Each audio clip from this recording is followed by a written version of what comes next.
until liftoff of Crew 5. I want to head on out to Megan Cruz, who is with our NASA Administrator, Bill Nelson. Yeah, it's our honor to have you here, Administrator. Thank you so much. I want to talk to you about how we've had continued presence on the ISS for 22 years. What do you think of that legacy? Isn't it something? Think of the 3,000 investigations that we have done, scientific things, and the innumerable things that we've actually discovered doing all of this science on the International Space Station. Of course, it helps us train our astronauts as we get ready to go fly to the moon, and then we're going to go to Mars. It's such a unique and awesome platform. So yeah, the fact that we can have this continued presence is so great. And you know, Crew 5 is this first mission to resume integrated crew flights to the space station with Roscosmos. Integrated crews have always been the norm on the space station, right? That's right, because we built the space station together, now with 15 nations, particularly with the Russians. There's a Russian segment on the station. They provide the propulsion. We, the U.S., provides the electricity. So for the safety of all the crew, as well as the operation of the station, we need both there. Now, particularly with regard to safety, if there were a problem, for example, with one of our ability to get to Earth, say we had a medical emergency and had to get somebody to Earth, you need that integrated crew so we can still operate both parts of the space station. So safety is a big reason for us. Yeah. And, you know, we are launching today with the help of SpaceX. What do you think about the fact that we've had such a wonderful cadence with SpaceX these last 2 years with the commercial crew program? Well, SpaceX has been excellent to work with, and the proof's in the pudding. As a matter of fact, what's happening at the Cape is just unbelievable. Last night there was an Atlas launch. Today we're launching crew to the station. Tomorrow they're going to launch 2 communication satellites, all within the span of 3 days. Yeah. So it's incredible. But SpaceX has really been inventive, creative. They've been a good partner for NASA, and it shows that this commercial public-private partnership is actually working. Yeah. And now, as we're under 2 minutes to launch of Crew 5, what do you have to say to the crew? Any message for them? Well, not only go Dragon, go NASA, but Godspeed. And 2 hours to launch. I misspoke. I'm too excited. You are. Administrator, thank you so much. I appreciate you being here again. Thanks. And we'll check it back in with our partners at JSC now.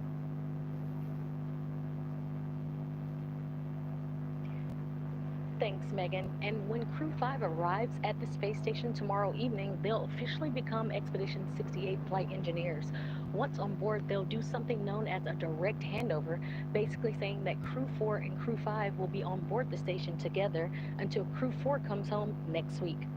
Crew 4 will be able to give Crew 5 an orientation and show them the ropes, which will be particularly helpful for first-time space flyers Nicole Mann, Josh Cassada, and Anna Kikina. A direct handover also helps ensure continuous U.S. presence on the space station, a record we've held almost 22 years. The space station is an orbiting laboratory, and they will jump right into research and investigations. Now I'll toss it over to Daryl at the Kennedy Space Center with a little bit more of that science. Daryl? Absolutely. Thank you very much, Shaniqua. And we continue to monitor the closure of the hatch on the Crew Dragon. You see the closeout team there. I want to take a closer look now at some of the life-changing science the astronauts are performing aboard the International Space Station. The International Space Station is a state-of-the-art microgravity laboratory that is unlocking discoveries not possible on Earth and helping us push farther into deep space. Every single day, we are answering big questions about Earth and about space, about where we came from and about where we're going. But the other thing that we're doing is we're learning more questions to ask. Microgravity turns almost everything we know upside down. Liquids behave completely differently. Fire burns in new ways. Biological systems reveal surprises. There's a few things that have made me gasp out loud up on board the space station. Watching heart cells actually beat has been a pretty big one. We're studying ways to grow food in microgravity. I got to tell you, these are pretty amazing. We're learning how human bodies react to life in space and how to keep crew members safe and strong on long-duration exploration missions. Deadlifts are awesome on Earth. They're also awesome in zero gravity. We're testing technologies that will be critical to our return to the moon and great leap to Mars. Our research has contributed to medical and social benefits on our home planet, allowing us to find new ways to combat disease back on Earth and develop technologies to deliver clean water to remote communities in need. The spectacular vantage point of more than 200 miles above our planet supports our monitoring of Earth's climate, natural disasters, and plant life. The orbital perspective that we have here on the ISS is just absolutely amazing. Earth is gorgeous. The growing new space economy, so vital to our continued progress in space, is flourishing in low Earth orbit. We're inspiring future generations from a platform that is one of the largest international collaborations of our time. We're doing science at 17,500 miles per hour. Come along for the ride. So much about what these missions are about is the science, and even though, Bob, you were telling me, test flight, that of course it was historic at the time, that was reestablishing America's presence to launch from American soil, get to the space station. You didn't have a lot of science on your flight, but when you got up there was a lot of science to do, right? Even a backlog. Yeah, absolutely, Daryl. You know, for my launch guest, even though it was a test flight that we were headed to the space station to check out a new vehicle, my T-shirt said, "Because science." And that was the reason that we were going. And I was proud to be a part of when I arrived at the space station, of the science that we were able to accomplish. As you mentioned, there was a bit of a backlog. We had a single U.S. crew member, and Doug and I were put into service right away, trying to support getting the science program back up and running and back at full speed. Working hard on that science, just like our next guest who is joining us now. We have Mike Roberts here with us. He is the chief scientist for the ISS National Laboratory. Mike, thank you so much for being here with us today. It's a beautiful day to launch and a good day to talk about some of the science that's on board. You got currently, as I understand, 235 investigations on board. 76 of them are new, and you got a little bit of them flying right on this rocket here behind us. Yeah, it certainly is a beautiful day here today, and we look forward to getting the science off the ground. As Bob indicated, it's a very busy time up in orbit for the crew because they are very busy not only maintaining the science portfolio of NASA so that we can continue to live and operate in space, they're also conducting science in space that benefits us here directly on Earth, and that's an important part of why the ISS National Laboratory exists. What is some of the science that Crew 5 is working on?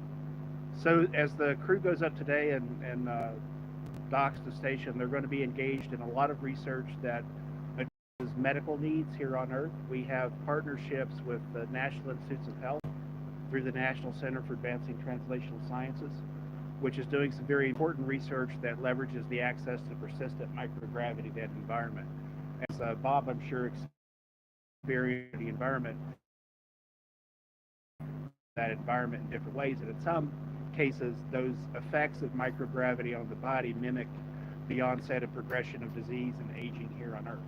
So the National Institutes of Health is taking advantage of that by sending small cells in tiny bioreactors up to space to understand how those individual systems respond to that environment so that we can design more effective therapeutics for use here on Earth. We also have experiments launching on Crew 5 going up with the crew today that are going to explore the effects of microgravity on the gut microbiome. A company is involved with Los Alamos National Laboratory, so it's another collaboration between ISS National Lab, Los Alamos National Lab, and its partners to better understand how microgravity impacts the gut microbiome and the human body. microgravity, certainly an impact on astronauts the entire time they're out there. We've been studying this for so long, and it's great to see a study that's looking at those internal functions of the gut. It'll be fascinating to see what comes of that. As we truck along here, I understand that we now have science on board the actual Crew-5 vehicle. That's not something that's always been capable of happening, right? We do. For ISS National Lab and all of the sponsors, the International Space Station, the availability of extra crew members going up on commercial crew has been a significant advantage. We've doubled the amount of time that's available for crew to conduct science. So we have the ability to utilize the crew vehicles to get some science up there that can fit within the confines that's not occupied by the crew. So while most of our science and supplies still go up on the commercial resupply vehicles, we're also able to utilize the vehicles themselves that are taking the crew up to get some expedited science up and get it back. And we're looking at some video now of Lambda Vision. You can tell me a little bit about that. Another very important development in space is the utilization of space and access for commercial companies. So Lambda Vision is a small startup biotechnology company that is pioneering the use of bacterial rhodopsin, a protein from bacteria, that can be used to manufacture artificial retinas. So Lambda Vision is utilizing the absence of microgravity to improve their ability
used to pressurize the tanks in flight as the propellant is pulled out. Propellants are loaded into the Falcon 9 below them, as you can see on the right-hand side of your screen.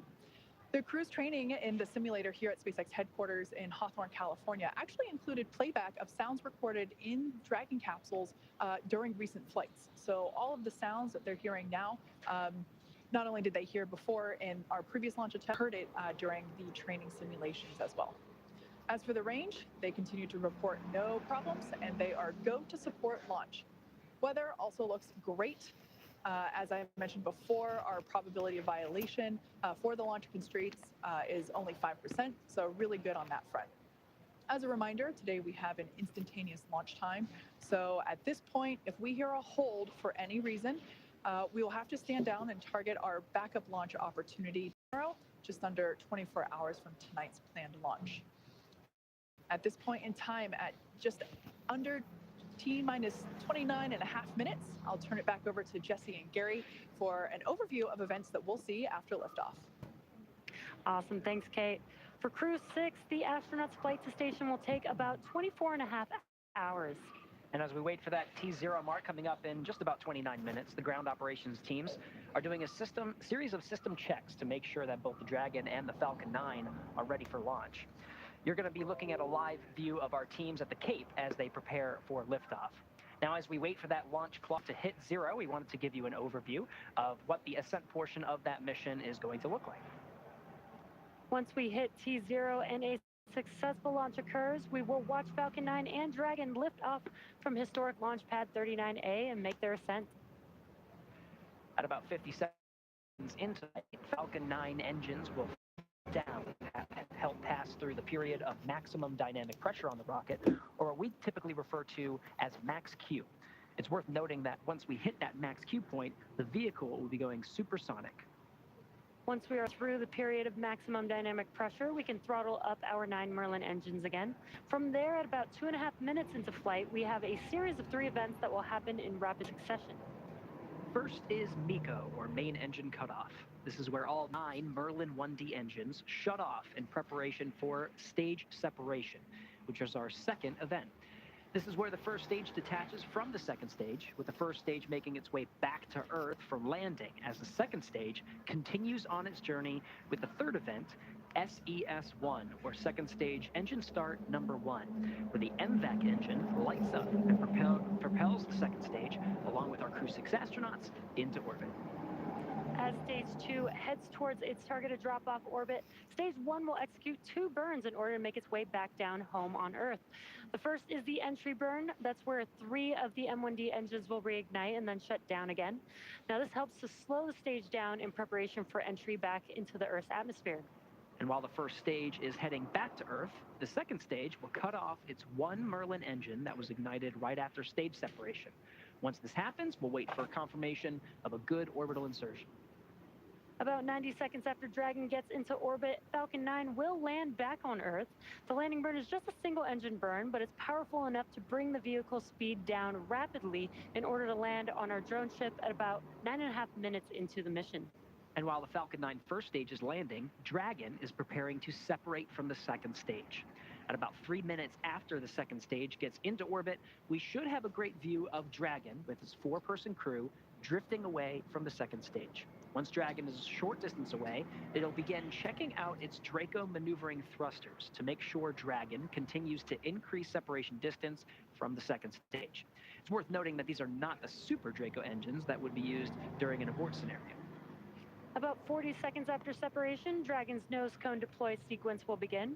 It will take roughly 4 minutes for the nose cone hooks to unlatch and open, exposing its guidance navigation controls that will help Dragon autonomously fly to the space station. And lastly, once the nose cone is deployed, the remaining Draco thrusters on the forward bulkhead will be checked. From there, over the next 24-ish hours, Dragon will be in its rendezvous and approach phases, undergoing a number of phasing burns as it makes its way to station. All of that will be coming up soon, but for now, let's check back in with Courtney in Mission Control Houston. Courtney. Thanks, Gary. The flight controllers here in Mission Control Houston are laser focused on the onboard systems of the space station, ensuring it is ready to receive Crew Dragon.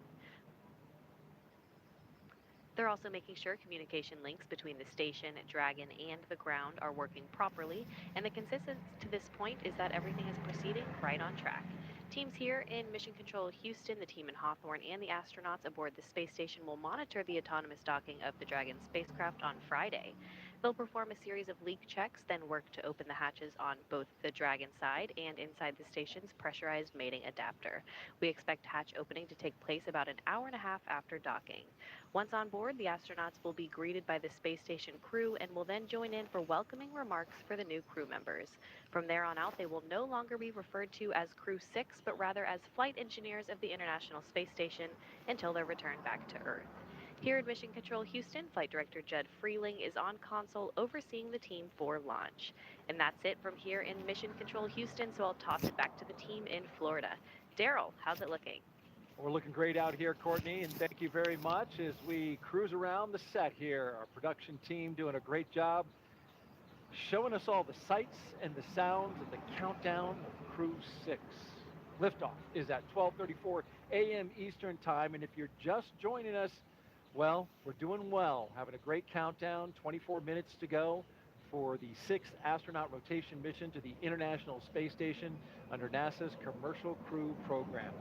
Commander Stephen Bowen, pilot Woody Hoburg, and mission specialist Sultan Alneyadi and Andrey Fedyaev are strapped into the seats, as you can see them here inside Dragon Endeavour. The Falcon 9 rocket fueling operation well underway. The launch escape system is armed. That means Dragon is prepared to launch itself away from the Falcon 9 in case of an emergency on the pad or after liftoff. So far, operations looking and sounding as we would expect. And you can see on the rocket, we're filling her up. Condensation of the warm, humid Florida air down there shows you that, well, my guess would be about a third, but I have no actual telemetry to tell me that. Just going by the condensation coming off the rocket. It really super chills the skin on the outside of the rocket, and then that condenses the air in the atmosphere, the water that's in the air, and it really is something to look at once it's ready to go, all the way up and down the rocket. And the reason they make it super cold is there's probably, let's see, 3rd or 4th graders out there. I know that's what my kids are learning about. It's like when stuff is really cold, it gets dense, so you can get more of it in there. So that's why it's important. Every drop of gas matters when you're trying to get to orbit. You want as much margin. John was talking before about why we build the timelines we do, and we always hope everything goes nominally, but we train for all kinds of contingencies. And so we've been talking about launch escapes, but the next phase is rendezvousing with the space station. And so we protect for a problem with either the station or the capsule and having to back away and come back again in 24 hours.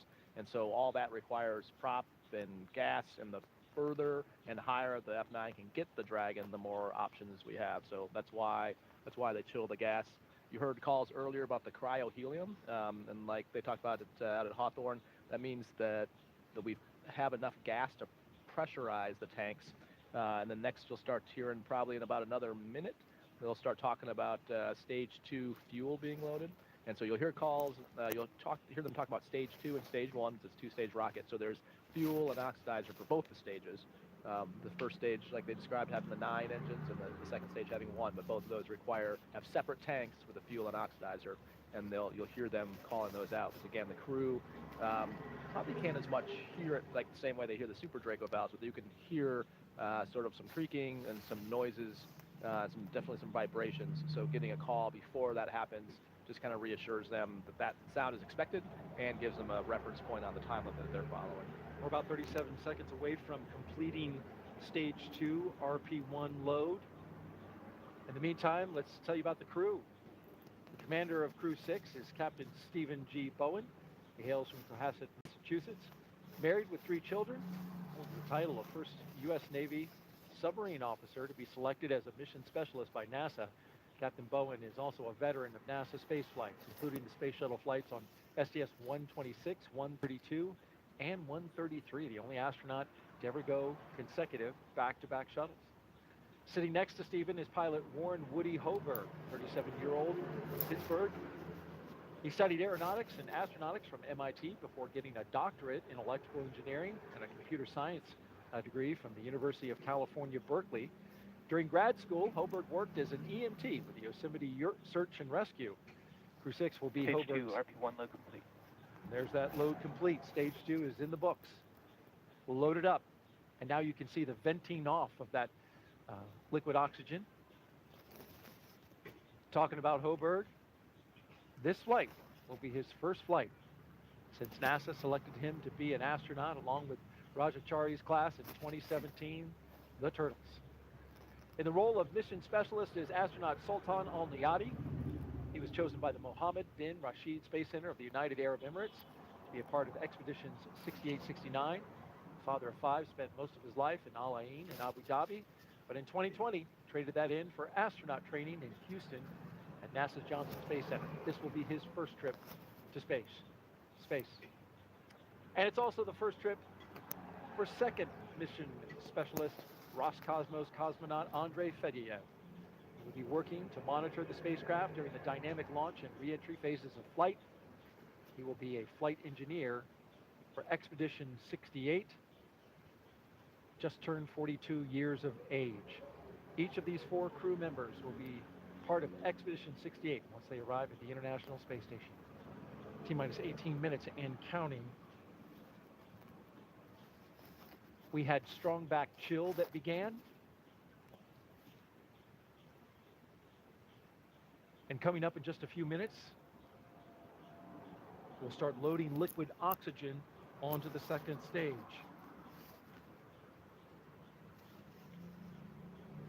And I think a great testament to the international partnerships of this program. Half the crew is international. Sultan being the first UAE astronaut to launch on a U.S. vehicle from the U.S. to have trained at Johnson Space Center.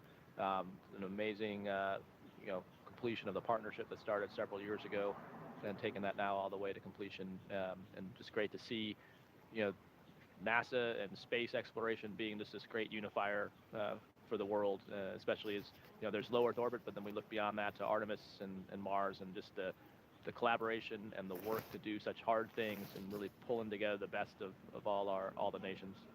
And the partnership of those nations rises above all else, and it's impressive, the camaraderie of the crews in space with their international backgrounds. So that venting, so we talked about there's 2 things happening. Dragon SpaceX F9 is proceeding with prop load. We're tracking no issues with Dragon or F9 going into launch. SpaceX Dragon, copy. Update from the core that's on track. So we talked about the condensation a few times, but there's also the venting. So 2 different processes. The condensation is the super chilled fuel cooling the metal and the skin around it. The venting is because it's super cold, as it heats up on the inside, just from the air temperature, essentially working its way in there, it vents. And so that's just like a pot boiling, and just like you would, lift the lid off a tea kettle to let the pressure out. It's the same thing you're seeing happen there. So that's what's happening kind of from the middle of the screen. Yeah, and on a calm night like tonight, the winds have totally died down. You can see it as it cascades down like a waterfall coming off the middle of the strong back there. Want to make a quick note about the radio and how you can hear. If you're on local amateur radio on the VHF radio frequency, turn into 146.940 megahertz and UHF radio frequency 444.925 megahertz FM mode. You can hear this all around the space coast. Have started. And there goes our stage 2 LOX load on a beautiful night on the coast of Central Florida.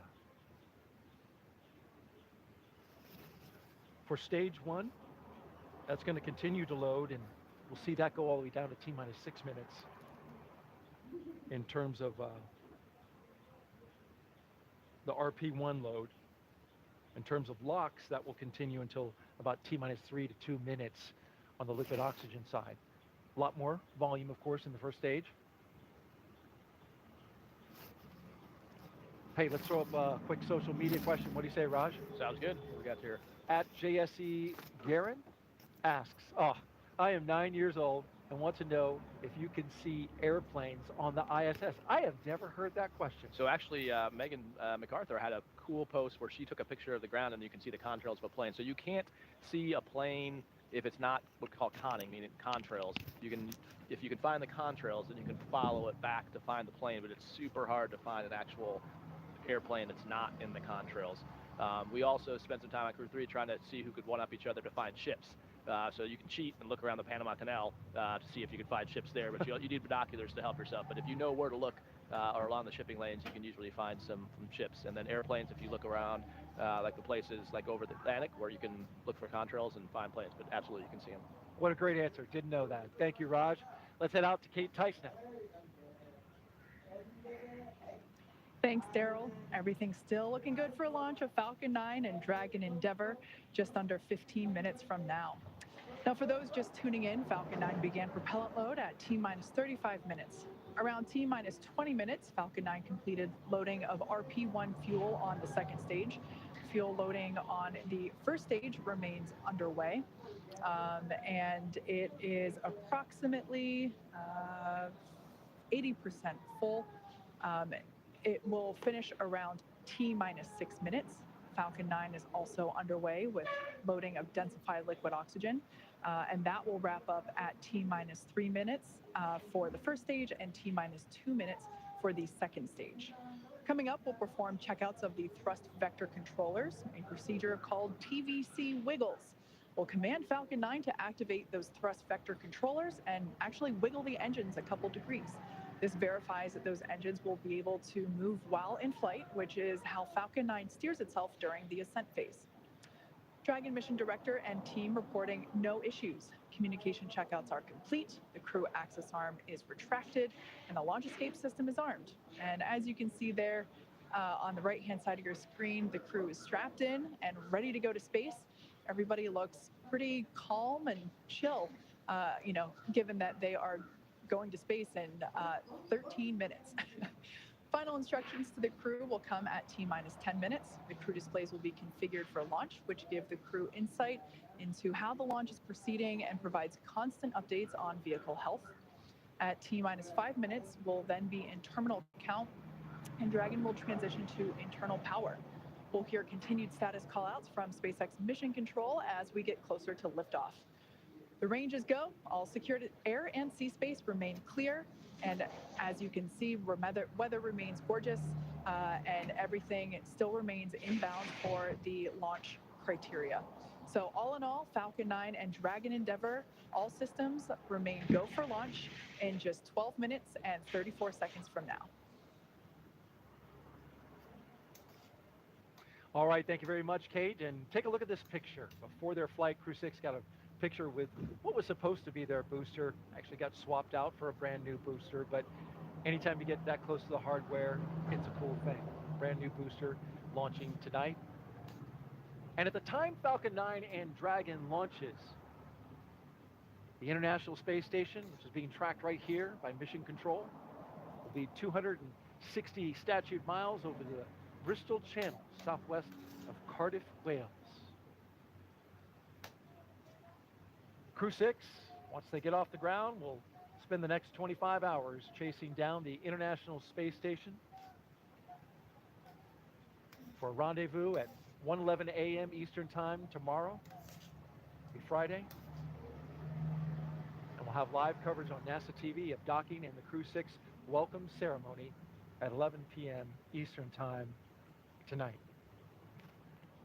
Final thoughts, Raja? Yep, so get ready to lift off. Yeah, so right here, they're at 10 minutes. They'll probably say some thank yous to the ground. A lot of people got them here. You're going to see them messing with the displays. So Woody and Steve will be putting up what's called board views on the outside displays. The mission specialists will monitor the parameters. That's how they monitor anything that would how the performance is doing. In the center display, they'll bring up the event details that show the launch, and you'll see them put their hands down once they get closer. They'll have this display up so they can basically watch. They'll have everything configured, and that's what they talk about, configuring for launch so that you don't have to touch it during the launch itself. Colonel Chari putting us in the seat of the astronauts with exactly what they're doing. Thank you so much. Appreciate it. And one more thing I want to say. I don't know, Raja. I have a feeling there's love in the air. Not going to give it away, but it just feels like there's love in the air. You got to stay tuned to find out more about that. Now we'll turn it over to Gary and Kate at SpaceX headquarters in Hawthorne, California. Take us through the rest of the countdown. Thanks, Daryl. That's right. We're exactly T-minus 10.5 minutes until liftoff of Crew6.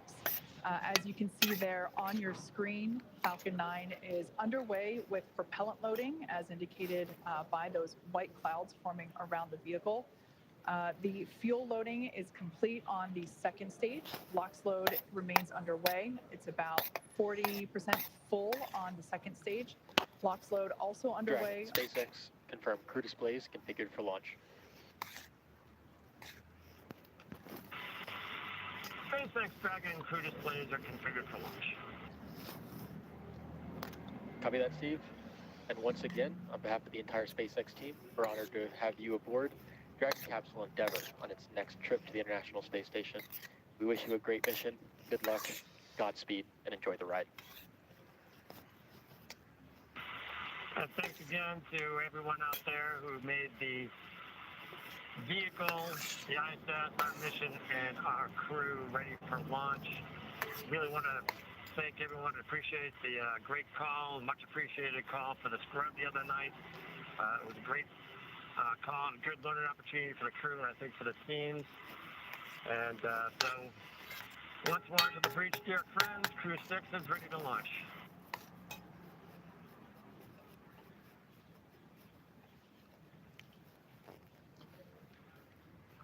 Some nice words there between the crew, as you see there on your screen, and SpaceX core, located here at SpaceX Mission Control, which a live view there on your screen. As you can tell by perhaps the ambient noise around me, the energy is starting to grow in anticipation for launch, coming up about 8.5 minutes from now. That's right. The energy is high here, Kate. Now at that T-minus 10-minute mark, we heard the good luck and Godspeed from the teams here in Mission Control in Hawthorne, where that crowd is gathering. Meanwhile, we're tracking the loading of fuel and oxidizer on the first and second stage. Second stage filled with fuel right now, continuing to fill with oxidizer. It'll be the last of the tanks to fill. Stage 1 continuing to be underway. At the 10-minute mark, you heard that call for configuring the crew displays for launch. That was confirmed. At the T-minus 10-minute mark, it also is a point where Falcon 9 launch commit criteria gets checked by the computers, past that milestone. Now we're counting down to the next milestone at T-minus 7 minutes, which is setting up for engine chill.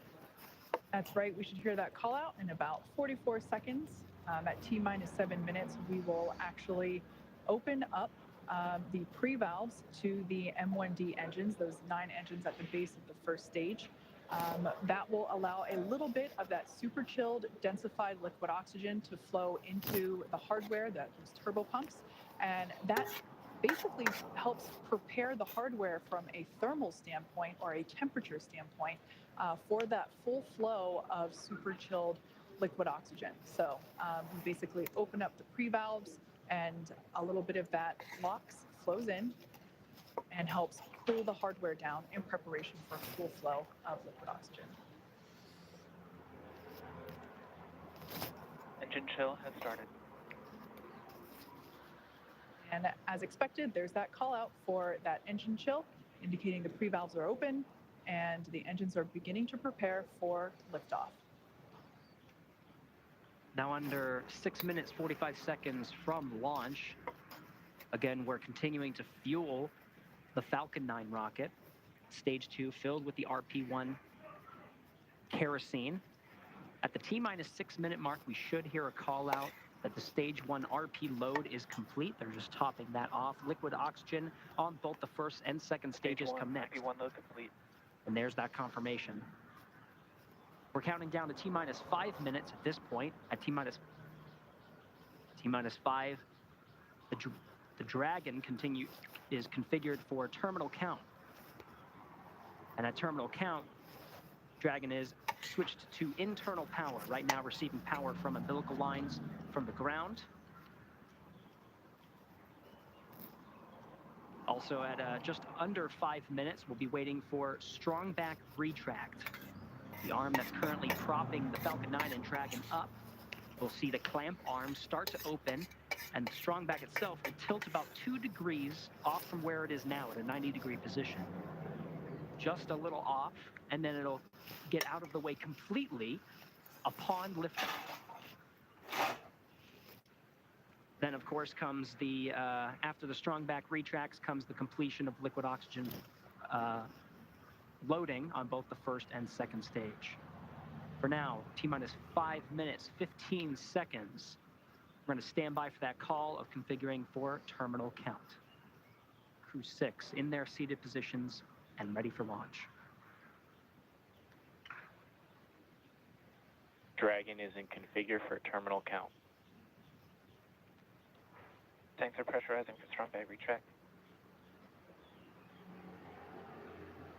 All right, and we heard both of those calls. Dragon onboard computers are going to take control of the vehicle. Should be seeing the clamp arm at the very top of the second stage, right underneath where you see the unpressurized trunk of Dragon, which is indicated by the half black and half white indicators, the black being the solar panels that provide power to the Dragon on its transit to the International Space Station. Now, by confirmation of strong back retract, we should be able to visually see that strong back. Strong back will retract about 2 degrees away from the vehicle. Then at liftoff, the strong back will actually go back to 45 degrees. That strong back is part of the transporter erector, which provides the liquids and gases and electrical connections to the vehicle.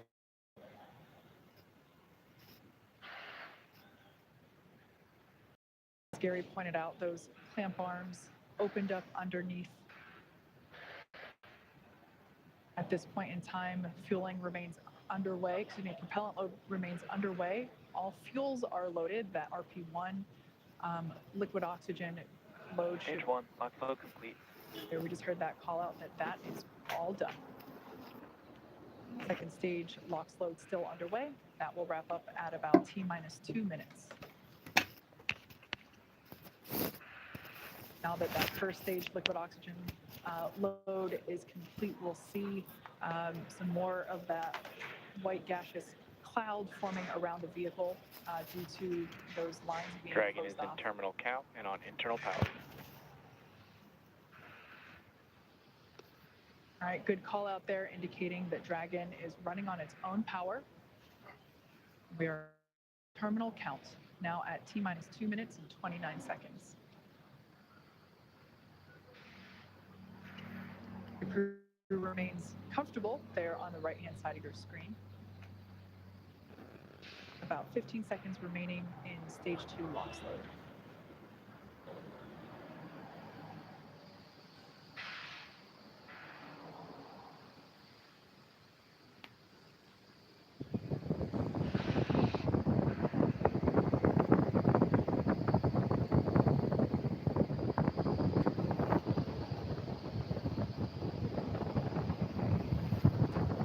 Stage 2, offload complete. Dragon is in auto idle. Heard those calls to Falcon 9, fully fueled with RP1, rocket fuel, as well as the liquid oxygen. That call of Dragon is in auto idle. There's going to be a series of calls. Started. Spec button. As the gas close out, punching the lines of the fuel that supply the Falcon 9. RP1 and liquid oxygen. We'll also wait for a call of the arming of the flight termination system. The Dragon flight computers are configured for launch. Flight termination system will allow Falcon 9 to talk to Dragon on the ride uphill. Terminate flight, issuing an abort. Start up. Dragon is in countdown. T-minus 1 minute and counting. Dragon is in countdown. Everything's looking good for launch.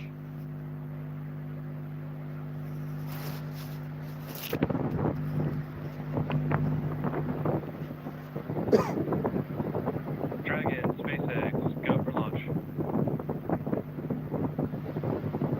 SpaceX Dragon, copy. Go for launch. T-minus 30 seconds. T-minus 30 seconds and counting.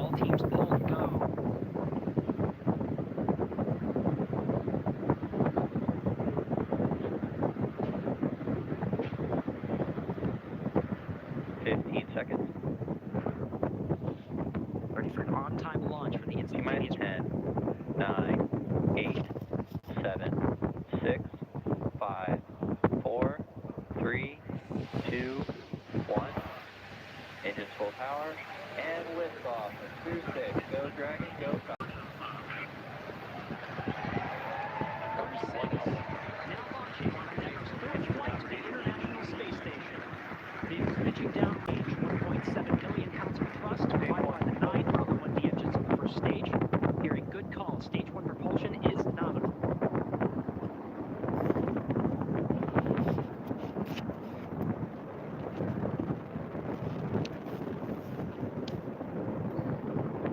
We're now at TEA's 34 seconds into the 6th rotational crew mission on board Dragon and Falcon 9. Power and telemetry nominal. Stage 1 throttle down. Everyone heard the call out indicating that the first stage engines will begin to throttle down in preparation for max Q, which is the moment of maximum aerodynamic pressure that the vehicle will experience during flight. Vehicle is supersonic. That call out there indicating vehicles traveling faster than the speed of sound. Max Q. Stage 1 throttle up. All right, now that we're past max Q, 1 Bravo. Copy, 1 Bravo.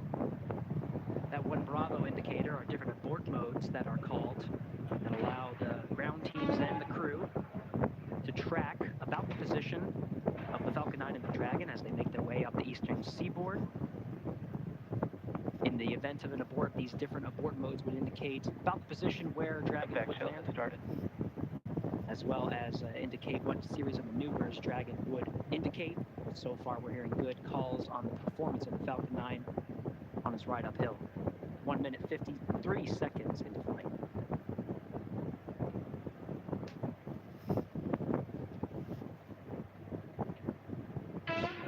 we're about 30 seconds away from main engine cutoff, which will be followed quickly by stage separation and second engine start, which is the ignition of that MVAC engine on the second stage.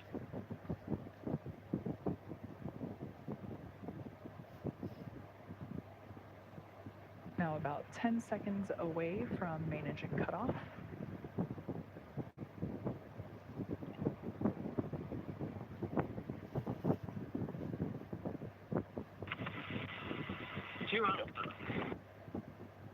Copy, 2 Alpha. Stage separation confirmed.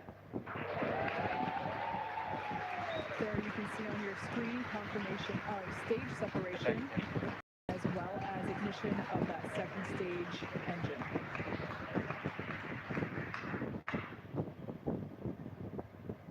Second stage is now carrying the Crew6 astronauts to orbit. Beautiful view there on the left-hand side of your screen coming from the first stage, which, as you can see, is still gaining in altitude. It has not yet reached its apogee. A beautiful view of the Florida Space Coast there in the background. Meanwhile, we're tracking good performance on that MVAC engine.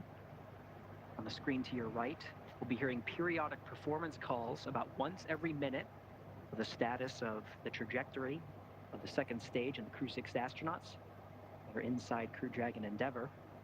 We'll also be hearing call-outs, just like you heard just there, as we pass over the various ground stations along the ascent track. Dragon, SpaceX, nominal trajectory. There's that performance call-out. Dragon acknowledges nominal trajectory. As for the first stage there on the left-hand side of your screen, that first stage still gaining in altitude, although that gain is slowing down. It will be making its way back down to Earth, landing, attempting a landing on our drone ship Just Read the Instructions, which is located off the Florida coast by a couple hundred miles.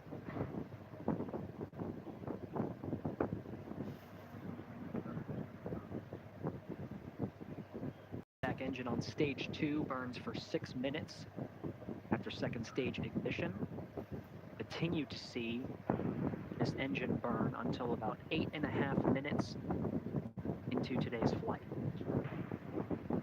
Dragon, SpaceX, nominal trajectory. SpaceX Dragon, nominal trajectory. Again, these performance calls happen once a minute. Flight teams continuing to track Falcon 9 and its ascent. Everything's looking good so far. You'll also continue to hear those check-ins of the ground stations as we pass them.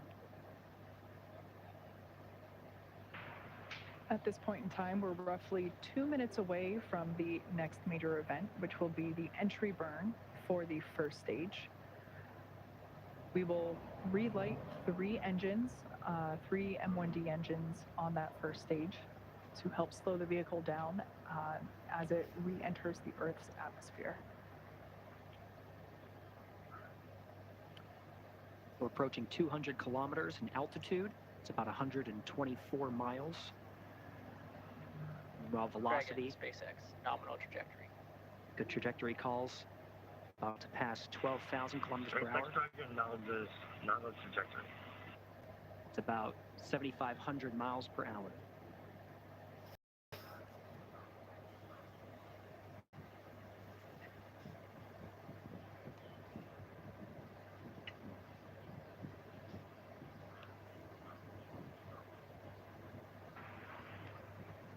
Everything looking nominal for both first and second stages. Now coming up to T plus 6.5 minutes into flight.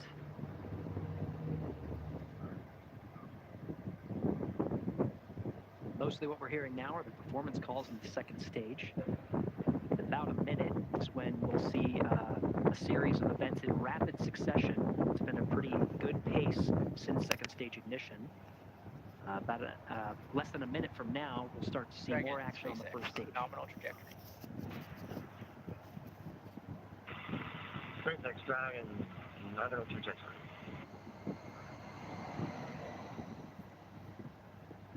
As Gary mentioned, those call-outs occurring about once every minute. Now we're about 20 seconds away from the first stage entry burn.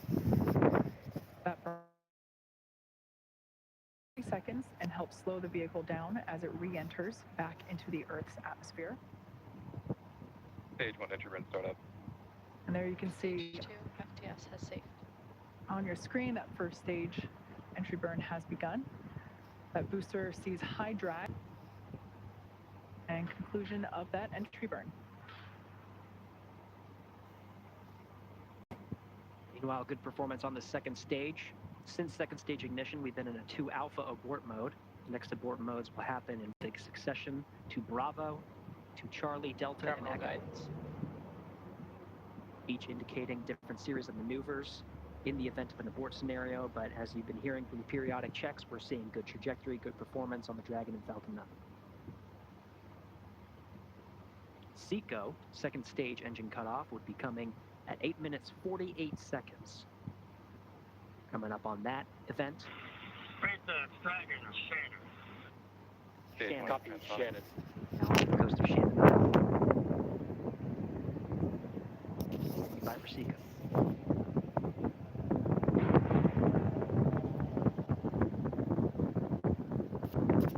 Impact shutdown. Stage 1 landing burn. And there we heard the call out indicating that landing burn. Dragon, SpaceX, we have a nominal orbit insertion. Great news there for SpaceX Dragon copies, nominal orbital insertion. Launch escape system disarmed. for Dragon Endeavour. Stage 1 landing wing deploy. Attempting to land on our drone ship. Just read the instructions. Stage 1 landing is across signal. And there you can see on your screen, and also indicated by the cheers behind me, successful landing of this booster. Its first trip to space, and therefore its first landing. An eruption of applause here at SpaceX Mission Control. And of course, after second stage engine cutoff, you heard that call that the crew is in orbit. They're now in a coast phase. The second stage remains idle. for about 3 minutes before Dragon separates from the second stage. Meanwhile, you can see that first stage in the legs right on target. We're now getting views from the second stage. You can see this is one of the cameras that's pointing up into the trunk of Dragon. Of course, we're continuing to get views of the expansion nozzle at the end of the MVAC engine. The Crew is in orbit. Falcon 9 has almost done its job. It completed its job with propelling the astronauts through the 6 minutes of the second stage, and of course, the more than 2.5 minutes of the first stage. Continuing in this coast period. We're heading to about the 12-minute mark after launch. So we're approaching 11 minutes right now. But it's great to see the Crew in orbit. Of course, we are waiting for that separation. You can see this view right here of the MVAC engine. The second stage really in just an idle position, really just coasting, not many commands being issued from the Falcon 9. But of course, at the very end, we'll actually issue the command for separating the Dragon from the Falcon 9. You may see a series of burns. The Draco engines on the service section of the Draco will fire and increase separation distance from the second stage. Once again, live view there from the second stage looking up into the trunk, which of course is the unpressurized section that goes along with the Dragon capsule to the International Space Station. That's where we are able to store basically cargo that is able to be exposed to the vacuum of space.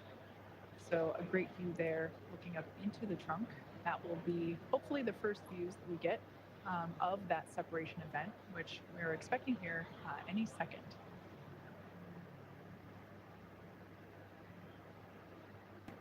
There you can see on your screen confirmation. Dragon separation confirmed. Of that separation confirmed. Dragon Endeavour is now floating free in space. That's right, the Falcon 9. Dragon, CE here. Welcome to orbit. Congratulations. Your flight is exactly 4 years after the flight of the Demo 1 mission. Like Andrey said, all the best things take 2 tries. Happy that we could get you off tonight. If you enjoyed your ride, please don't forget to give us 5 stars. Over to LD for some words. Also, a friendly reminder to put your sushi orders in for CRS 27. Have a safe ride to the space station, and we look forward to seeing you when you get home. Thank you for flying SpaceX. Expected loss of signal, Bermuda. And SpaceX Dragon copies all. That was fantastic. Thank you.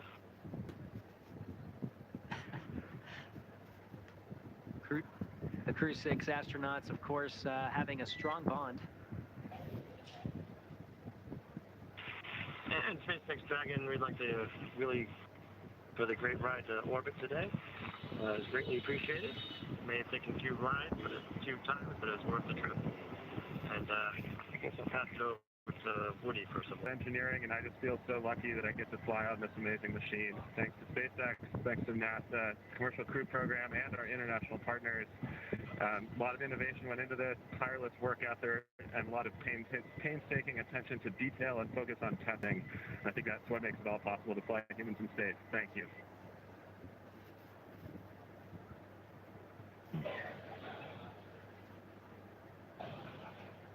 Some really nice words. Всем ребят, большое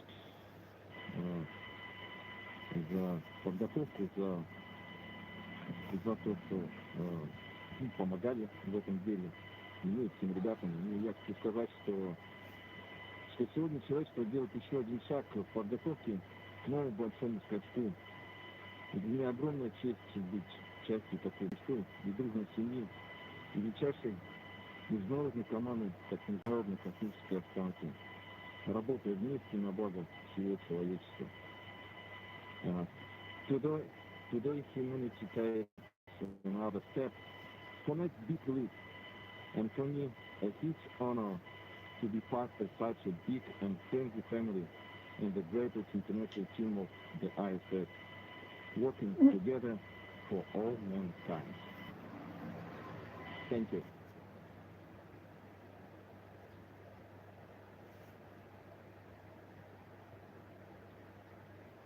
Well said, everybody. Allow me to say a few words in Arabic first. السلام عليكم ورحمة الله وبركاته. الحمد لله وصلنا الفضاء. بس بغيت أشكر أمي وأبوي وأشكر عائلتي. شكرا لقيادة وشكرا لمركز محمد بن راشد للفضاء اللي يعطوني الثقة هذه. وكذلك أشكر كل من جهزنا ودربنا لهذه اللحظة التاريخية من مختلف وكالات الفضاء في أنحاء العالم. شكرا لكم جزيلا. شكرا SpaceX لإيصالنا للفضاء. I would like to say thank you for everybody. Thanks to my parents, my family, thanks to our leadership, the Mohammed bin Rashid Space Center for their trust. Thank you for everybody who trained us and got us ready for this mission. This is incredible. Launch was incredible, amazing.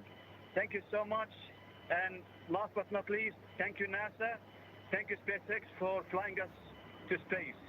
Go Dragon, go SpaceX. And allow me to introduce our fifth crew member. His name is Suhail, and Suhail is the Arabic name for the star Canopus. And in the Middle East, we anticipate the appearance of Canopus because it marks the end of summer and the beginning of cool time. And Canopus is actually the second brightest star in the night sky. And this is the second flight for Suhail because he flew with astronaut Hassan Mansouri in 2019. And many people think Suhail is an alien, but to me, in a spacesuit, but with high ambitions. Thank you once again, and talk to you from the ISS.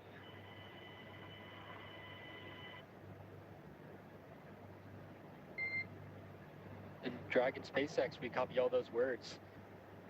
At this time, I can provide you an update that we had nominal dehumidifier activation and service section Draco checkouts. For your awareness, on hard capture hook 5, we did swap to backup motors, so you'll see that the nose cone opening did swap to backup. However, all hooks did indicate that they were traveling and look good on backup. Acquisition signal. 6 copies, we see that on the display.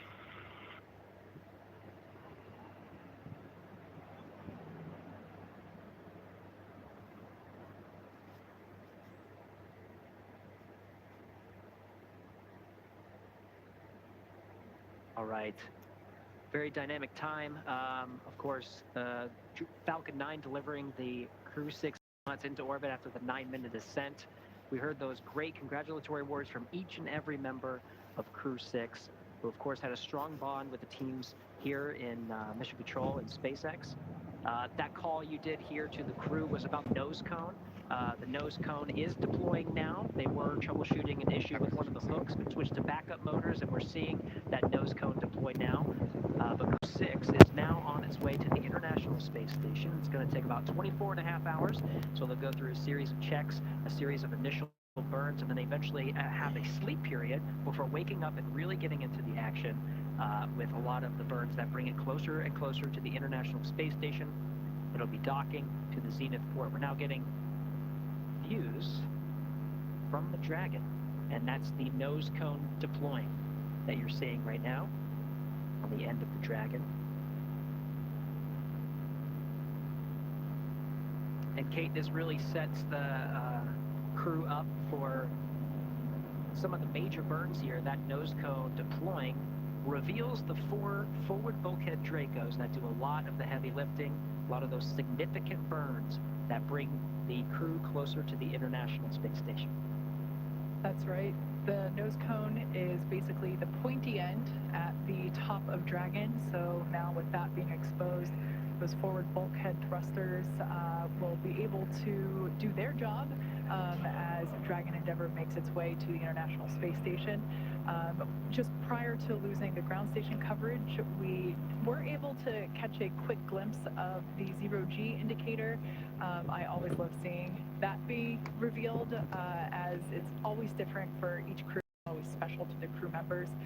So I love the words that were shared around that. And I personally have a strong connection to this capsule. This was the Demo 2 capsule, the Crew 2 capsule, the Axiom 1 capsule, and now the Crew 6 capsule. And so it always brings a lot of pride and joy to see this particular capsule fly in space safely once again. So with all that being said, let's head back over to Daryl and Raja, who saw all of the liftoff. You guys, I bet it was incredible having seen it from the press site myself a couple of times. I know you can feel it.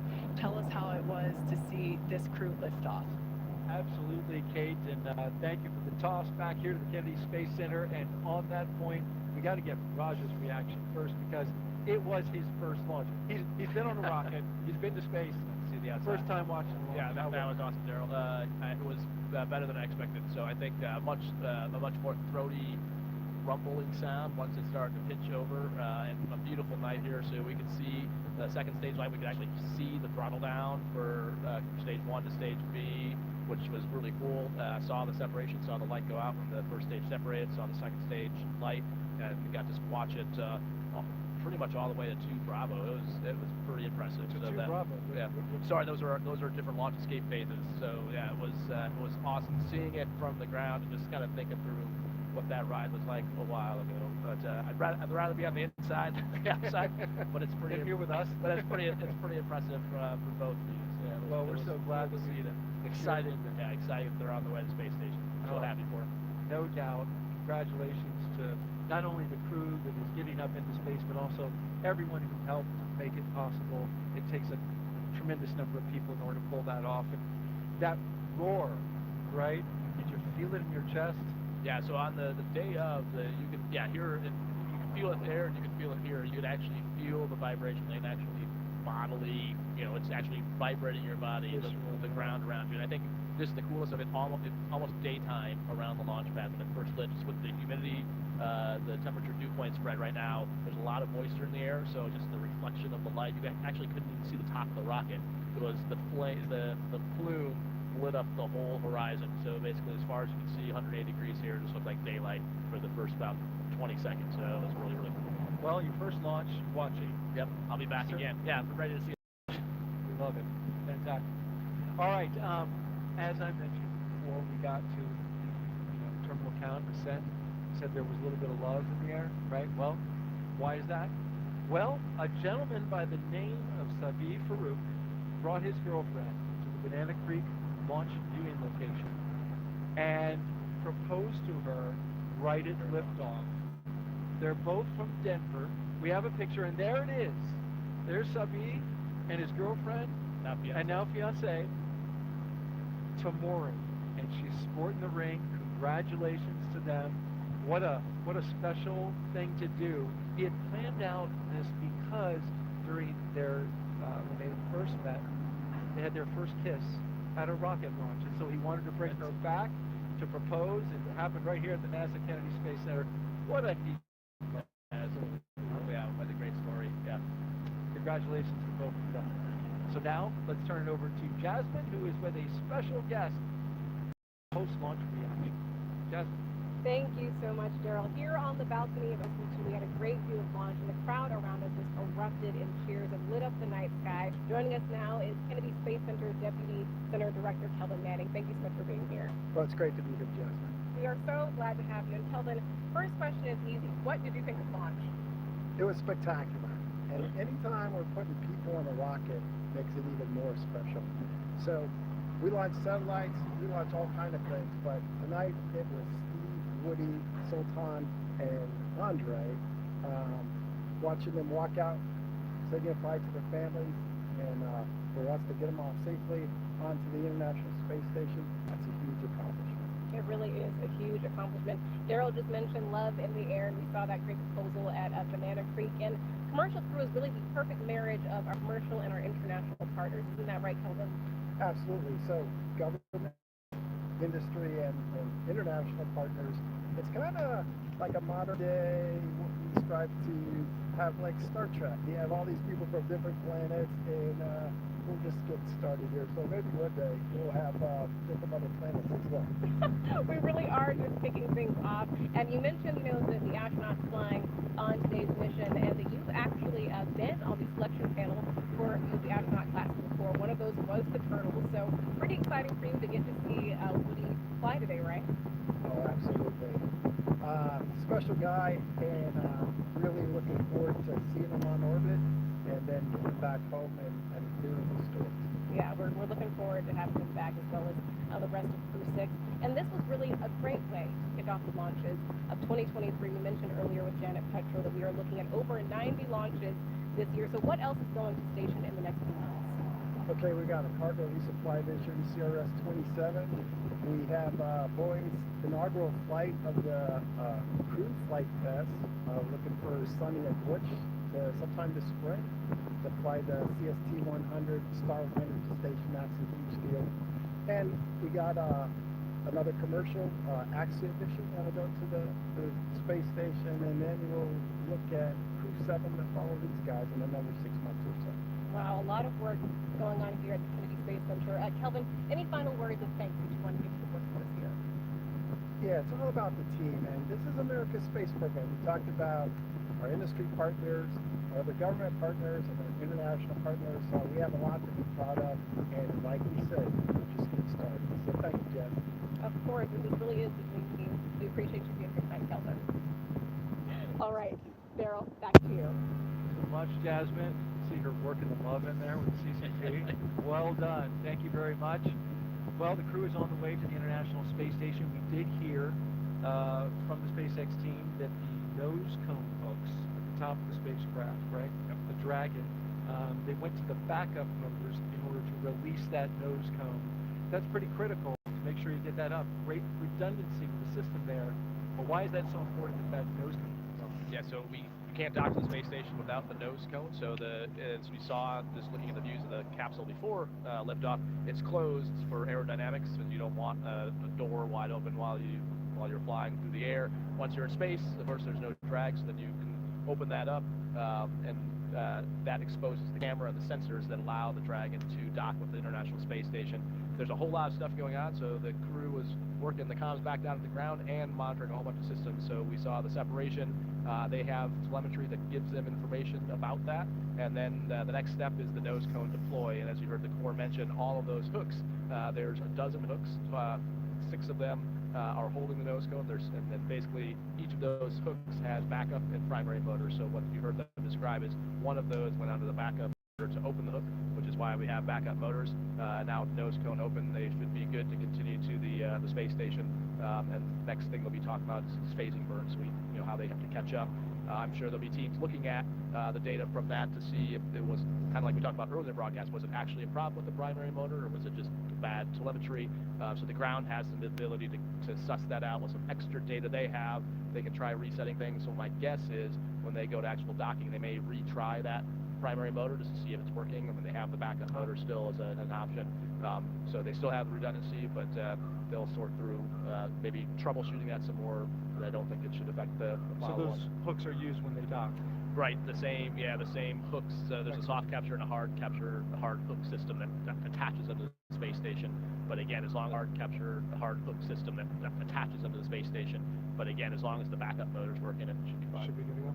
All right, well, we will track it all along the way, and we know we saw visual confirmation of the nose cone coming off. Saw that right on the video with the cameras that SpaceX has. And so now, Stephen, Woody, Sultan, and Andrey are on course to arrive at the International Space Station around 1:17 a.m. Eastern Time tomorrow. Of course, NASA TV will be wrapping up our coverage, but you can follow along with Crew6's entire ride to the station and hear real-time audio from space to ground on our mission audio stream on YouTube.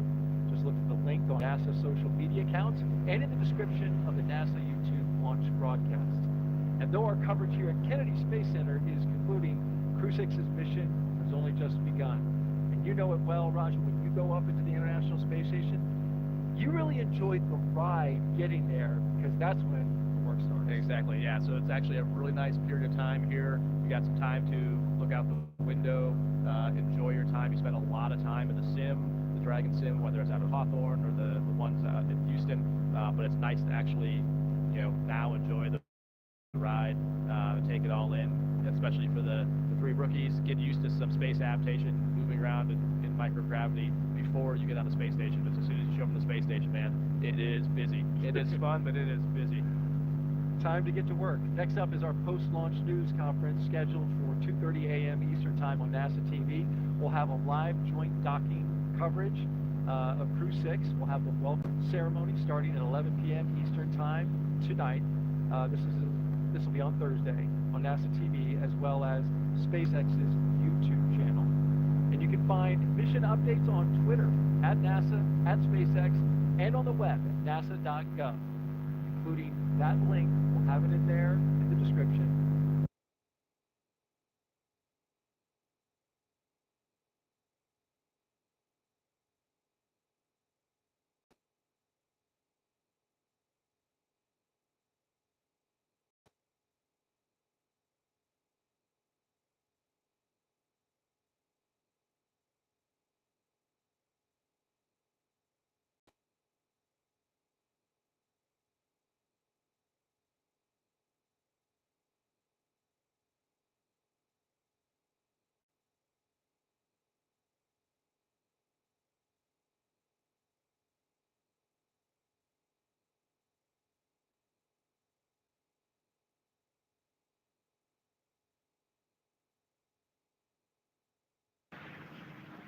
Stage 1 throttle down. At this point in time, those 9 Merlin engines are beginning to throttle down in preparation for MECO, or main engine cutoff.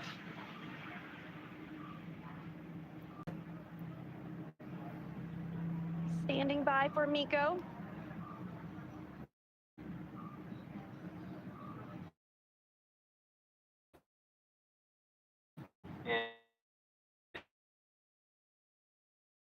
Alpha. There we should see that second engine begin to ignite now. And obviously confirmed by the loud cheer behind us here at Mission Control Hoburg.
We will start to hit events now in a rapid succession as the first stage continues to make its way back to Earth and the second stage continues its burn. Just a couple minutes left in that burn. For those of you just joining us, just over 6.5 minutes ago, our 4 Crew-5 astronauts launched from Kennedy Space Center in Florida, and they are now making their way into orbit on the second stage inside Crew Dragon. Trajectory nominal. Which we're hearing that the trajectory on that is nominal. Dragon copy. They are safe inside Dragon Endurance, whereas the first stage on the left-hand side of your screen is making its way back to Earth. We are coming up to the re-entry burn, which, as I said before, we ignite 3 of the 9 Merlin engines to help slow the booster down as it re-enters the dense part of the Earth's atmosphere. As the entry burn completes, we'll be in the final... Stage 1, entry burn startup. So there we heard the call out. You can there see it on your screen that that entry burn has been initiated.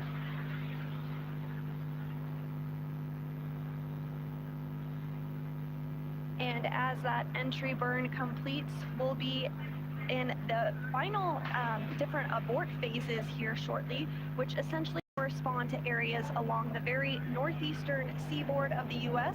Stage 1, entry burn shut down. Great news, that entry burn was shut down, and then those last all the way across the Atlantic off the coast of Scotland for those abort zones.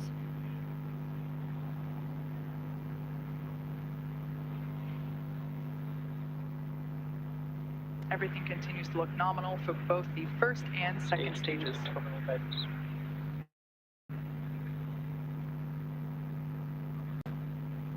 And the crew with the second stage still attached is now traveling over 13,000 miles per hour. We're about 10 seconds away from SECO 1. Copy, Shannon. Shannon, Stage 1, transonic. That call out for Shannon, Ireland, indicative of our final abort zone. After this, we'll see second stage shut off for confirmation of a good orbit, which tells us the crew and Dragon are exactly where they need to be. There we had confirmation that the Stage 1 landing burn has shut down simultaneously. The entry... SpaceX, nominal orbit insertion. And you heard that call for a good insertion. We will coast for a few minutes.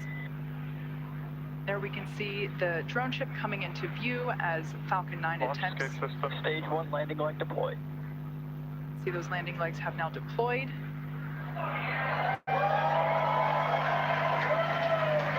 as you can see on your screen, and you can hear by the clapping and cheering behind me, Falcon 9 has landed on our drone ship just with the instructions, parked off the coast of Florida. And again, that second stage separation will be coming up just a couple of minutes now. We do coast for a few minutes after second engine cutoff to allow any rates or motion to dampen out and settle. And looks like we're going to get a view of the second stage as it separates here shortly. We did hear that the crew has been successfully inserted into a good orbit.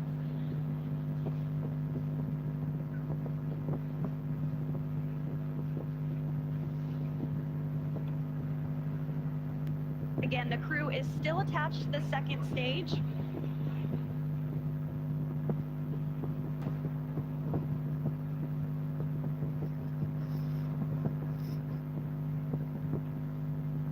We are expecting stage separation to occur in just over a minute from now, about 1 minute and 8 seconds.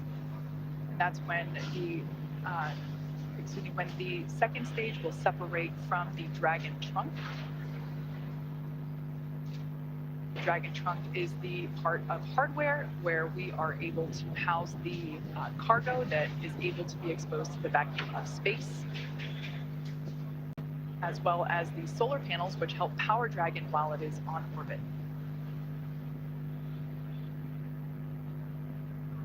Again, that stage separation is now coming up in about 30 seconds. After stage separation, we will have nose cone deployment. Now that Dragon is in the vacuum of space, we will be able to open the nose cone and expose that forward hatch, which is what is utilized to dock autonomously with the International Space Station. And that nose cone does stay closed for the flight uphill to help protect all of the guidance, navigation, and control sensors.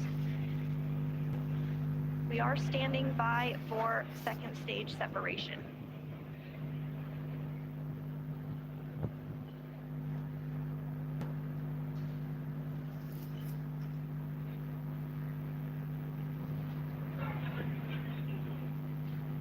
And there is separation. Dragon separation confirmed.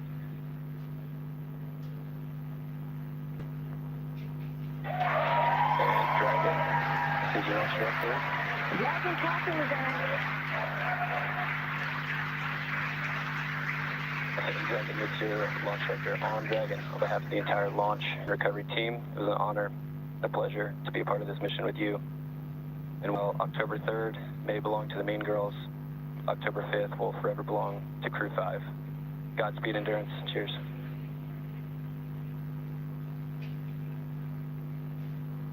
Awesome. Thank you so much to the Falcon team. Woo! That was a smooth ride up here. You got 3 rookies that are pretty happy to be floating in space right now, and 1 veteran astronaut who's pretty happy to be back as well. Let's see what you got to say, Crew6. Falcon team, it was a smooth ride, and I see all the 3 happy faces here. It's back in 0G, and I appreciate all the help to give us the smooth ride and training. And thank you so much. ジャクサの自衛隊の皆さん、非常にスムーズな打ち上げでした。打ち上げご支援していただいた皆さん、応援に駆けつけてくださった皆さん、ありがとうございました。この調子でチームワークを持って頑張ります。Thank you for your support. Anya. Thank you, Falcon 9 and fellow agencies, to Roscosmos, NASA, and JAXA, and SpaceX exactly for giving us this opportunity. We're so glad to do it together. And thank you for everybody, for all people who is up. Спасибо большое всем агентствам Roscosmos, NASA, JAXA и, естественно, SpaceX за предоставленную нам возможность. Мы рады всем экипажам сделать то, что мы сейчас делаем. И большое спасибо всем людям, кто сейчас с нами.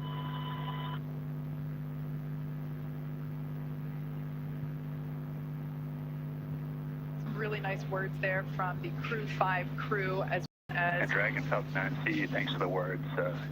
Had a great ride. Have a good mission. We'll see you later. A wonderful Mean Girls reference there by Launch Director Mark Soltis, and then we just heard from Chief Engineer Dan Alex. Just heard our first Quindar tone, indicating the crew is in Nominal space. dehumidifier activation and service section Draco checkouts. Expected launch signal, New Hampshire. Dragon copy. And Kate, it did look like we were getting our first views of that microgravity indicator. I did see that as well.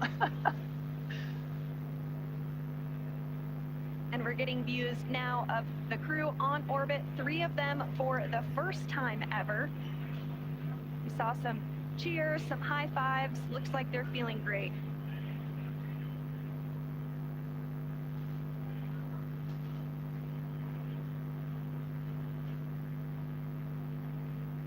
Hopefully we can see that 0G indicator float back into view and hopefully get a better shot of it. I couldn't quite tell what it was, although it kind of looked like it may have been an Einstein doll.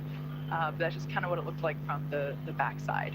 I think you're right, Kate. It looked like a baby Einstein to me. So the next milestone that we're looking ahead towards is the nose cone opening.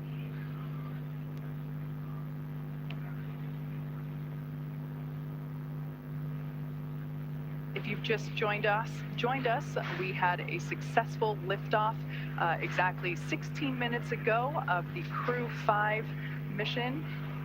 They had an on-time liftoff from Kennedy Space Center at noon Eastern Time. They had a smooth ride up to orbit. The first stage landed successfully on our drone ship.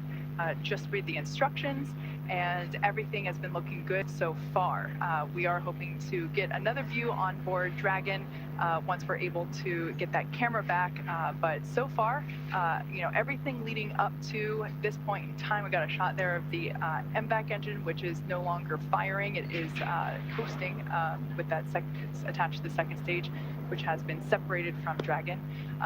So everything was super smooth this morning, starting all the way back. I think we got here around T-4 hours, and super smooth countdown. Beautiful day from Kennedy Space Center. It looked like a gorgeous view from where Daryl and Bob were sitting. But yeah, we are standing by for the nose cone opening.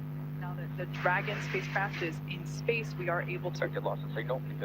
we are able to open up that nose cone and expose the forward hatch, which is what is utilized to autonomously dock with the International Space Station, but of course to protect that hardware as well as protect the guidance and navigation control hardware. We keep that nose cone closed during launch preparations and during the ascent portion. So as you can saw there momentarily, Dragon is in space, and the Crew 5 astronauts, all 4 of them are floating, or they will be able to float soon. We're hoping to get another view of that zero-G indicator once we're able to bring onboard cabin views back to you of the Crew 5 crew. We always like to see what the zero-G gravity indicator is. As you saw earlier in the webcast, Bob actually brought the zero-G indicator that he and Doug used on the Demo 2 mission, a lovely sequin dinosaur, which I also have one at my desk. Bob obviously has the one that went to space. Mine is a replica, but we love seeing these zero-G indicators. It's a really nice way to connect those of us on ground with the folks up in space. So as I said before, we are anticipating nose cone deployment shortly. Just going to do a quick check-in, and there we can see now the nose cone, the hooks have been released, and we see that nose cone moving with a pretty up-close shot.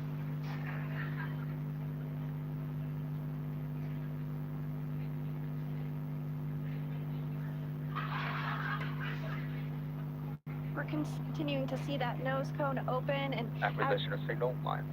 as we've mentioned, this does uncover a number of critical systems for the flight up to the space station that will be required for docking. There are 6 hooks that hold the nose cone in place during the launch and ascent portions. Those have begun to retract, and the nose cone is beginning to swing open.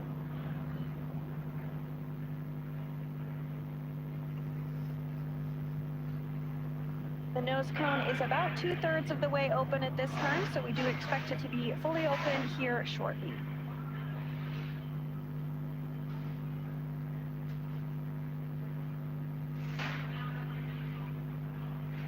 Shortly after nose cone deployment, the crew will be able to get their visors open, and they'll be given the okay to get out of their suits, and that will allow them to settle in for their ride to the International Space Station. It is about a 29-hour journey for the crew from launch to docking to the space station, but as you said, they'll be able to get out of their suits, get comfortable, get some rest, and just enjoy being in the microgravity environment of space. Again, we have 3 first-time flyers and 1 veteran on today's flight, but I'm sure it was an exciting moment. No matter how many times you've been to space, I can't imagine that it ever gets old. I would probably agree with that. I would also imagine that the 3 first-time spacegoers will have a brief period of acclimation to gravity. I know I recognize that my period probably wouldn't be very brief in order to get acclimated to that lack of gravity. But yeah, this is something that the veteran astronauts on board station are, always happy to help really introduce the new spacegoers to the new environment. Absolutely, and we did also hear that there was good service section Draco checkouts that took place. We are standing for that nose cone to be fully deployed, but it should be coming here momentarily.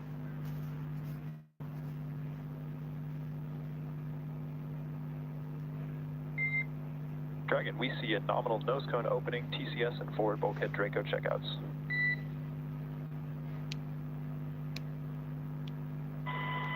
copy.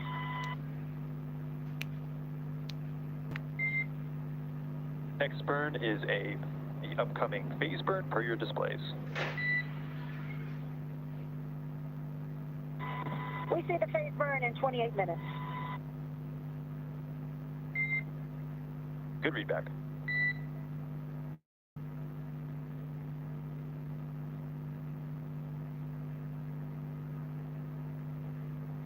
So you heard it there, the nose cone has fully been opened successfully. We had some good checkouts on the Draco thrusters, on the service section Draco thrusters rather, and we also had nominal forward bulkhead checkouts. That's right, and the astronauts should be getting the okay to doff or remove their suits in about 6 or 7 minutes. I would imagine that, as Sandra mentioned before, we do have 3 space newbies on board today. I would imagine that they would be pretty excited to get out of their seats. They've been in these seats for a while. The crew ingressed hours ago, and I would imagine that the 3 folks and even the veteran, everybody would be excited to get out and be able to float around a little bit for the first time on this Crew 5 mission. Yes, absolutely. And you do see the crew working through some procedures there on the touchpads that they do have in front of them. They'll continue to have those available for them throughout their flight uphill. Again, this is going to be about a 29-hour launch to docking for Crew 5.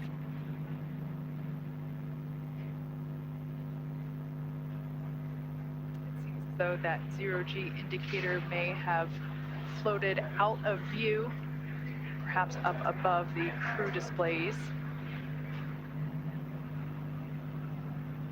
We can see that the visors are up. Dragon, SpaceX, environments are looking good for suit doffing. For today, we can leave the camera configured for a little while longer, but at this time, you are go for 4.012 and 4.300. As a reminder, please stow the suits with the visors closed. I'll copy. Okay, Dragon copies. We are go for 4.012 and 4.300. We're going to keep the cameras configured, and when we stow the suits, we'll do it with the visors closed. Good readback. At this time, you're also go to tell the world a little bit about that stowaway we saw shortly after second engine cutoff.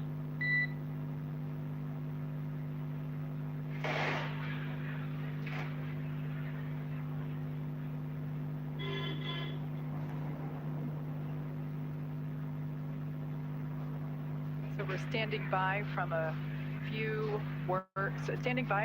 words from the crew about that zero-G indicator.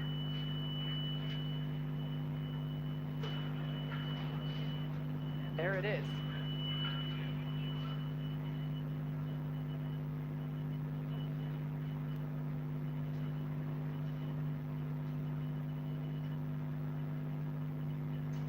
SpaceX is launch. Dragon, I'm back in the ground. We missed the last part of your trip. And no worries, repeating my last one there. I was going to have you all talk a little bit about your zero-G indicator, but we can hold that off for the next ground station pass here for Dubai. At this time, what I'll do is I'll take the cameras external for suit doffing, and then you let me know when they're allowed to come back on board.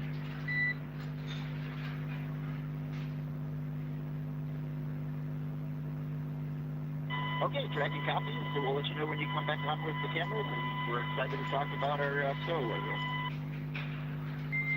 Dragon copies at work.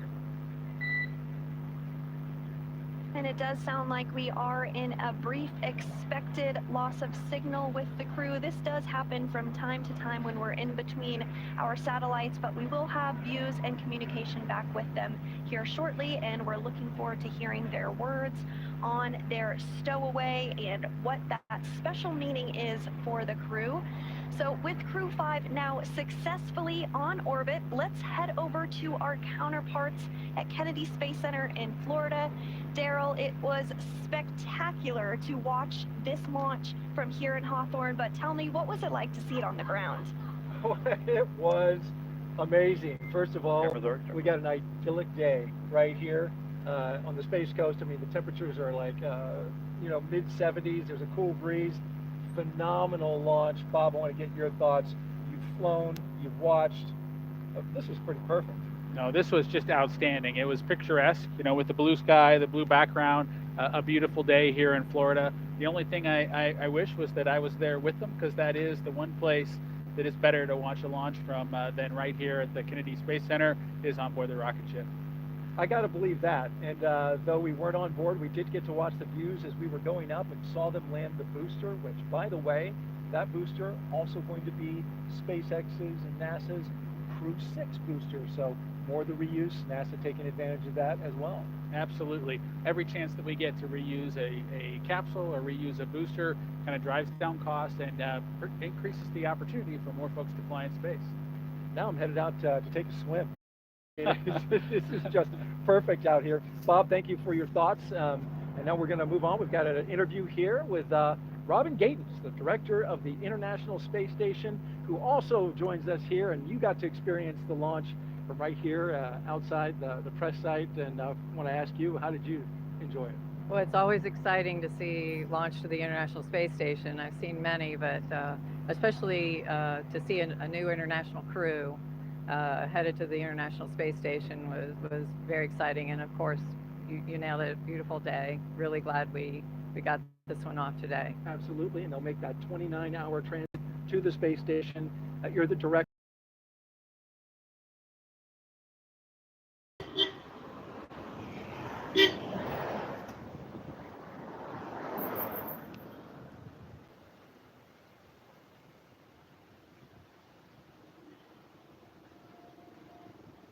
State for the last several days. They don't want to bring anything to space station that we don't have really tight control of, and so they'll stay back from folks, but they'll give some air hugs and some waves. All right, let's listen in.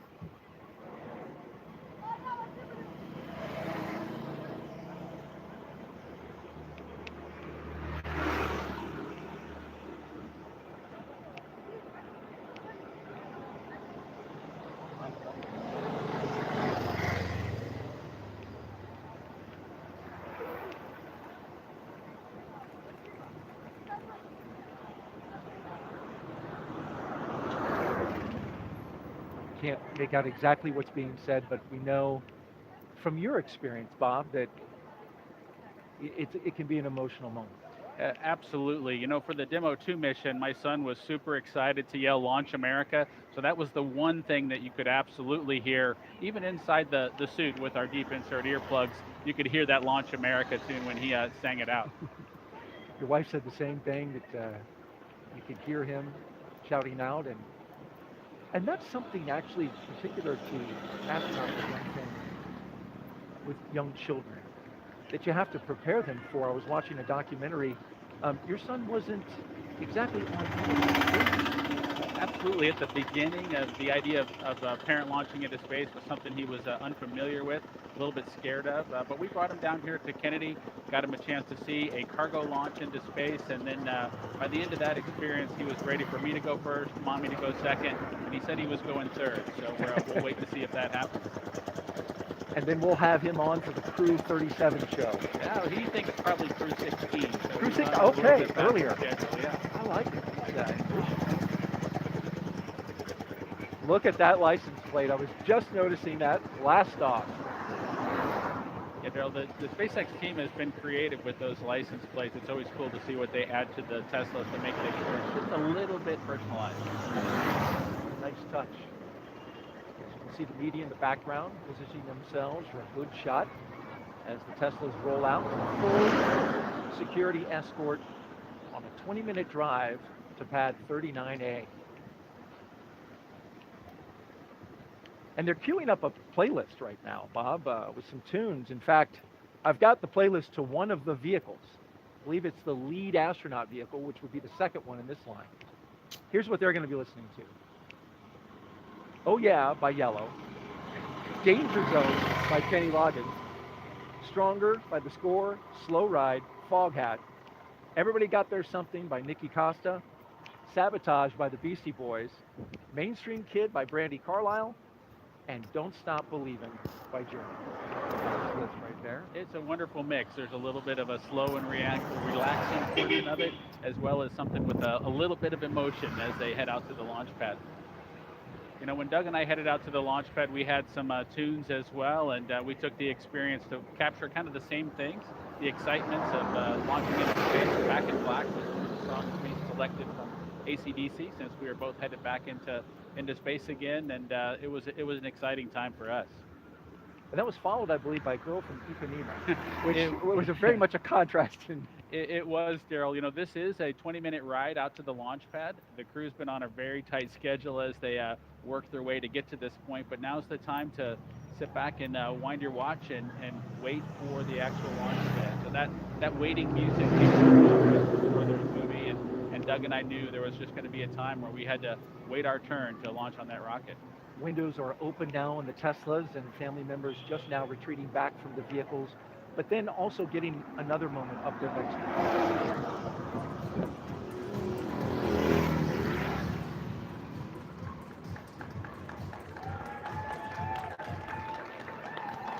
There they go. Core on countdown. T-minus 3 hours and 15 minutes. Crew are beginning their transport from the O&C room to the pad, right on schedule. As we call out from the SpaceX team, the crew now departing the Neil Armstrong Operations and Checkout Building. Slow rolling as they make a shot available for all of the media and photographers down there, getting a 20-minute drive with a full security escort across NASA Space Center out to Launch Pad 39A. The track they're taking goes through the industrial area and then gets out to the NASA Causeway and the Kennedy Causeway.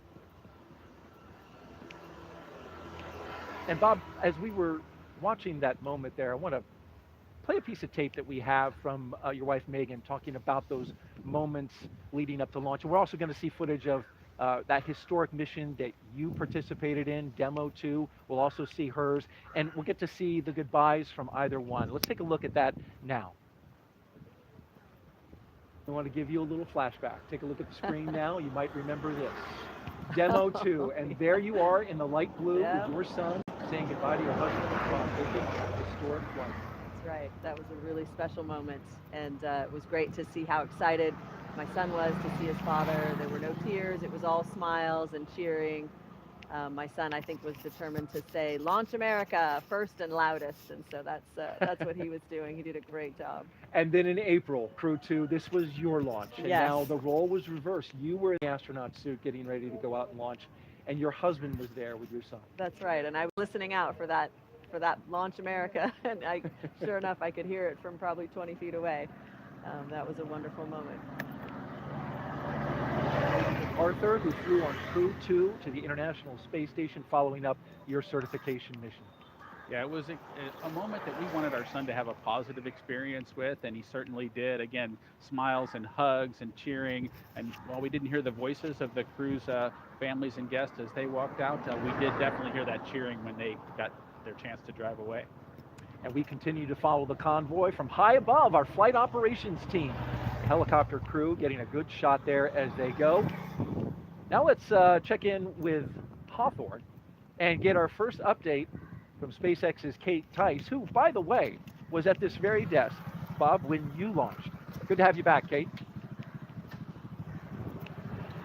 Thanks, Daryl. I'm Kate Tice, and I'm the Quality Systems Engineering Manager here at SpaceX, and I'm going to be bringing you live status updates from the launch teams this morning. Now, for those following along with our launch preparations over the last week, you'll know that we had a successful dress rehearsal a couple days ago of our launch operations on October 2nd, followed by a successful static fire of our 9 Merlin 1D engines. Now, fast forward a bit to this morning, and we're coming up on, there it is, the T-minus 3 hour and 12-minute mark. And so far, all is going well for launch. Earlier in the night, the team began clearing the hazard area and buildings around Pad 39A, known as the Blast Danger Area, or BDA, as you might hear it called out today. At T-minus 4 hours, there was a briefing by the SpaceX launch director, and good news, there is nothing significant to report on the rocket. At this time, the advanced team was also cleared to enter the pad and start prepping the vehicle for the crew's arrival, which we're tracking there on screen, and we're expecting them to arrive at about T-minus 2 hours and 55 minutes, so just shortly coming up. So the only people remaining on the pad at this point in time are those needed for ingress of the astronauts. At the launch pad, Falcon 9 is powered on, and we're currently monitoring telemetry and pressurizing gas storage vessels. Engine and stage checkouts were performed several hours ago. On top of Falcon 9, of course, we have the Dragon spacecraft, and it is ready for the crew. Functional checkouts were performed, and most recently, the Dragon propellant system was pressurized to final flight pressure, and the side hatch has been opened by the advanced team. So at this point in time, I can report that all spacecraft systems are go. And as for the range, launch range is ready to support and working no issues at this time. And as you have probably been following along, we have been tracking the weather conditions carefully over the last week as we dealt with the remnants of Hurricane Ian. As you can see on your screen, it's a gorgeous morning out there at Kennedy Space Center. The weather is cooperating as we count down to liftoff. We have been tracking downrange winds that had been no-go overnight, but as of the T-minus 6 hour weather brief this morning, it cleared and we were green there. So everything is looking good for weather at this point, but we will continue to monitor. Now, with all that being said, let's head back over to Daryl and Bob for another check-in from Kennedy. All right, thank you, Kate. And yes, the weather here at Kennedy is nearly through. We begin with Nicole Mann, a California native, holds a Master of Science in Mechanical Engineering and is a colonel in the Marine Corps. Nicole was selected by NASA in June 2013, and today, the Crew 5 commander will be flying into space for the first time. And once she reaches the space station, she'll be the first Native American woman to stay on station. Sitting next to Nicole is Josh Cassada. He grew up in Bear Lake, Minnesota. A physicist and U.S. Navy test pilot, flew 23 combat missions. He later became an instructor at the U.S. Naval Test Pilot School, and more recently, he served as the capsule communicator in mission control. But today, he's the pilot aboard Dragon. In the role of mission specialist is veteran astronaut Koichi Wakata. Altogether, Koichi flew 4 space shuttle missions, a Roscosmos Soyuz, and was on a long-duration stay aboard the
taking aim at Florida. And after studying the data, here's the path that we found it took. Take a look at this graphic put together by meteorologists with satellite data It shows the track through the state. You can see the center circulation, of course, the devastating impacts to the Fort Myers Beach area, more than 100 people killed, and complete devastation. By the time it crossed our area right there, you can see it came out the other side on Florida. Between pad 39A and 39B, and 39B is where we had our moon rocket, the SLS and Orion spacecraft. But officials here at NASA and the launch team with SLS made the decision to move the SLS indoors, and this is video from that day, 3 days prior. The mighty SLS and Orion spacecraft going into the shelter of the vehicle assembly building as Hurricane Ian passed overhead. It's a 4-mile, 10-hour trek it was that day. And we got winds, Bob, over 96 knots at the top of one of the lightning towers out at pad 39B. So certainly the winds were whipping up high and down below, around 60 knots. It was a good move to put that rocket in the shelter. Yes, it's just remarkable to kind of have seen the track of the storm, have it come right through the Kennedy Space Center, and to be sitting here just a couple of days later getting ready to launch a crew into space.